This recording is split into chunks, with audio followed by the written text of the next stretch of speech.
좋아요, 구독! 외신 브리핑 시작합니다. 먼저 마감 상황부터 함께 살펴보겠습니다. 지난주 금요일장 다우지수는 0.01% 상승했고요. 나스닥은 0.08%, 그리고 S&P 500 지수는 0.13% 수준에서 마무리를 지었습니다. 종목별 장세를 보였지만 3대 지수 모두 강보합권 수준에서 마무리했는데요. 물가지표 발표 이후에 10년물 국채금리 같은 경우에는 장중 4.4%대를 계속해서 유지를 했습니다. 지난 9월 이후 최저 수준이다라고 볼 수 있을 것 같고요. 연준 위원들의 발언이 조금은 매파적으로 해석할 수 있는 여지는 남아 있었지만 3주 연속 계속해서 랠리를 이어가는 모습입니다.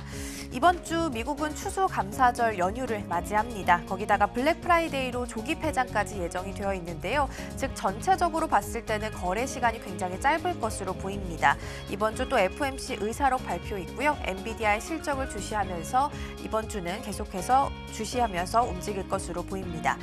이어서 유가 상황과 함께 체크해 보도록 하겠습니다. 유가 같은 경우에는 지난주 5% 이상 급락한 것에 반해서 하루 만에 다시 한번 4%대 상승률을 보이면서 마감을 지었습니다. 76달러 선에서 마감하게 됐고요. 지난주 내내 좀 빠졌던 부분에 대해서 저가 매수세가 유입이 됐습니다. 또 로이터 통신에 따르면 오펙 플러스 국가들이 올해 연말까지 감산하겠다라는 내용을 내년 봄까지 연장할 수 있다라는 보도가 나오기도 했는데요. 아무래도 추측성 보도긴 하지만 그래도 유가 가격에는 영향을 함께 미친 것으로 풀이가 되고 있습니다. 계속해서 기사들 함께 살펴보도록 하겠습니다. 첫 번째는 CNBC 기사 함께 보시죠. SpaceX Starship rocket reaches space but is intentionally destroyed mid-flight라는 기사고요. 지난 주말 사이에 있었던 스페이스X의 두 번째 발사와 관련한 기사입니다. 결론적으로 말씀드리면 일단 역사상 최대 규모의 우주 발사체인 스타쉽의 두 번째 시험 발사가 실패로 돌아갔습니다. 1단 분리는 성공을 하게 됐지만 2단은 비행 중에 교신이 중단되면서 자동 폭발하게 됐습니다. 스타쉽은 발사 55초 후에 발사체가 가장 큰 압력을 받는다는 맥스Q 구간을 무사히 통과했고요. 그리고 나서 1단 발사체인 슈퍼헤비를 분리를 했고 30초 뒤에 상공 90km에서 폭발하게 됐습니다. 스타쉽은 지상과의 교신이 끊기게 되면서 비행 정지 시스템이 가동이 됐고 그러면서 스스로 폭발한 것으로 알려졌습니다. 이번 발사에서 스타쉽의 목표는 고도 240km까지 비행을 하고 슈퍼 헤비와 스타쉽을 다시 지상으로 회수하는 것이 가장 큰 목표였는데요. 하지만 목표에 도달하기 전에 슈퍼 헤비와 스타쉽 모두 폭발했기 때문에 목표 달성에는 실패했다라고 결론 지을 수 있겠습니다. 그럼에도 전문가들은 이에 대해서 절반의 성공이다라는 평가를 하기도 하는데요. 1차 발사 때 보였던 문제점들을 일부 해결해냈기 때문입니다. 스타쉽은 2025년으로 예정되어 있는 나사의 유인 달 착륙 프로그램인 아르테미스 3호에 사용될 예정입니다. 일각에서는 이번 스타쉽의 발사 실패로 인해서 아르테미스 일정까지 함께 좀 차질을 빚는 것이 아니냐라는 우려의 목소리를 키우기도 했는데요. 하지만 전문가들 사이에서는 올해 4월에 1차 발사에서 문제가 됐던 엔진 가동이나 1단 분리 등의 문제를 해결을 했다라는 점에서 기술적인 진전을 이뤄냈기 때문에 아르테미스 일정까지 차질을 줄 것으로 보이지 않는다라고 평가했습니다. 스타쉽은 이번 실패를 어떻게 만회하고 또 다음 발사를 이어가게 될지 향후 행보를 함께 추측해보면 좋을 것 같습니다. 이어서 두 번째 기사 함께 보도록 하겠습니다. 두 번째는 월스트리트 저널 기사를 가지고 왔고요. OpenAI investors try to get Sam Altman back as CEO after sudden firing 이라는 기사고요. 챗 GPT의 열풍을 일으켰던 오픈AI 샘 올트먼과 관련된 기사입니다. 혼돈의 챗 GPT, 지난 주말부터 오늘 아침까지 나왔던 타임라인대로 기사를 좀 정리를 해보겠습니다. 맨 처음에는 해고설로 시작이 됐습니다. 오픈AI 이사회는 올트먼이 회사를 계속 이끌 능력이 있는지 확신하지 못한다라면서 올트먼이 회사를 떠나게 됐다라고 이야기했습니다. 또 올트먼이 소통에 솔직하지 않아서 기업을 운영하는 데 있어서도 방해가 된다라는 결론을 내렸다라고 글을 덧붙였는데요. 올트먼의 해임은 에이펙 CEO 서밋에 참가한 지 불과 하루 만에 벌어진 일입니다. 지난 6일만 하더라도 오픈AI 첫 개발자 회의를 열고 최신 AI 모델인 챗 GPT-4 터보를 선보이는 등 앞으로의 사업 계획을 발표한 바가 있는데요. 아울러 올트먼 CEO가 대신해서 CTO인 미라 무라티가 임시 CEO를 맡을 것이다라고 더불어서 설명하기도 했습니다. 이후 바로 어제였습니다. 일요일에는 갑자기 복귀설이 돌기 시작을 했습니다. 이 해고설을 발표한 지 불과 하루 만에 벌어진 일인데요.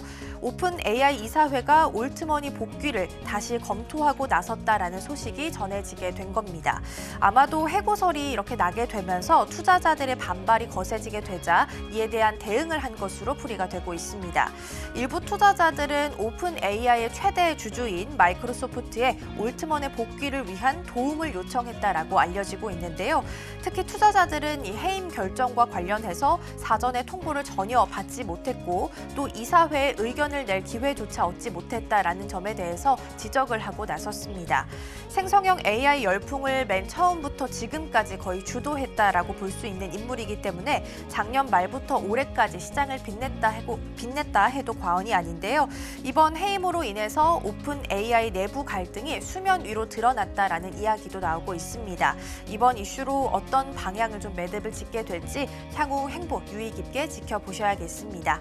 이어서 섹터별 움직임 함께 살펴보도록 하겠습니다. 첫 번째로는 애플과 디즈니 차례대로 하나씩 볼 텐데요. 먼저 애플은 0.01% 하락하면서 마무리 지었고요. 디즈니는 0.38% 약보합권 수준에서 마무리 지었습니다. 애플과 디즈니 등 미국의 주요 기업들이 일론 머스크 CEO의 반유대주의 트윗에 항의를 하면서 X에 대한 광고를 중단하겠다라고 보도했습니다. 머스크가 X에 올린 글의 내용은 다음과 같습니다. 반유대인 공동체가 백인에 대한 증오를 조장하고 있다라는 주장에 대해서 머스크가 동의를 한 것인데요. 이에 대해서 머스크는 반유대주의가 아니라 유대인 사회에 대해서 우려를 표현한 것이다라고 해명을 하긴 했습니다만 유대계 단체와 정치인들은 수긍할 수 없다라면서 비판하고 나섰습니다. 이를 계기로 해서 애플과 디즈니는 증오심 표현과 차별은 전혀 용납하지 않는다며 X에 대한 광고를 중단한다라고 밝혔습니다. 머스크는 지난 4월에 트위터를 440억 달러에 인수하기로 합의한 바가 있는데요. 기업들의 광고가 또 X의 중요한 수익원 중에 하나이기 때문에 이 같은 광고 중단 결정은 머스크의 X 인수에도 큰 영향을 줄 수 있다라는 분석도 나오고 있습니다. CNBC 보도에 따르면 애플의 X에 대한 광고 지출은 지난해 2억 6천만 달러에 디즈니는 1억 7천만 달러에 달했습니다. 애플과 디즈니에 이어서 워너브라더스 그리고 디스커버리, 라이온스게이트 엔터테인먼트 등도 이 광고 중단에 함께 동참하겠다라고 밝혔고요. 때문에 이들 기업의 광고 중단으로 X의 수익이 감소하게 될 경우에는 머스크가 인수 대금을 마련하기 어려워질 수 있다라는 우려감 또한 커지고 있는 상황입니다. 이러한 X의 악재는 테슬라에게 또한 영향을 줄 수 있을 것으로 보이는데요. 오늘 밤 미국 증시에서의 주가 흐름 함께 확인해 보시면 좋을 것 같습니다. 이어서 두 번째 특징주 함께 보겠습니다. 이번에 아마존 함께 보시죠. 1.65% 상승하면서 그래도 1%대 강세를 보이는 모습이었는데요. 아마존이 승진 배제 카드까지 꺼내들면서 직원들의 사무실 출근을 압박하고 나섰습니다. 보도에 따르면 내부 웹사이트에는 주 3회 이상 출근해야 하는 정책을 지키지 않는 직원들은 승진에서 누락될 수 있다라는 내용의 글이 내부 홈페이지를 통해 올라왔습니다. 회사 측도 사무실 근무와 승진 평가의 연계에 대해서 인정하는 모습이었는데요. 승진을 생각하는 직원은 회사 지침과 정책을 준수해달라라면서 강압적인 뉘앙스로 이야기하기도 했습니다. 아마존은 코로나19 기간 동안 직원들에게 재택근무를 허용해 왔는데요. 그러다 지난 5월부터는 최소 주 3일 이상 출근 방침을 세우게 됐고요. 이에 대해서 직원들이 반발하고 나섰습니다. 실제로 회사 사무실에서 멀리 떨어져서 원격 근무를 하고 있는 일부 직원들의 경우에는 심지어 사직한 것으로 알려지기도 했는데요. 아마존은 지난해 말부터 긴축 정책 중에 하나로 대규모 해고를 이어왔습니다. 이번 공지까지 좀 함께 더해지게 되면서 직원들의 반발은 더욱더 심화될 것으로 보이고 있습니다. 지금까지 외신브리핑이었습니다. 좋아요, 구독!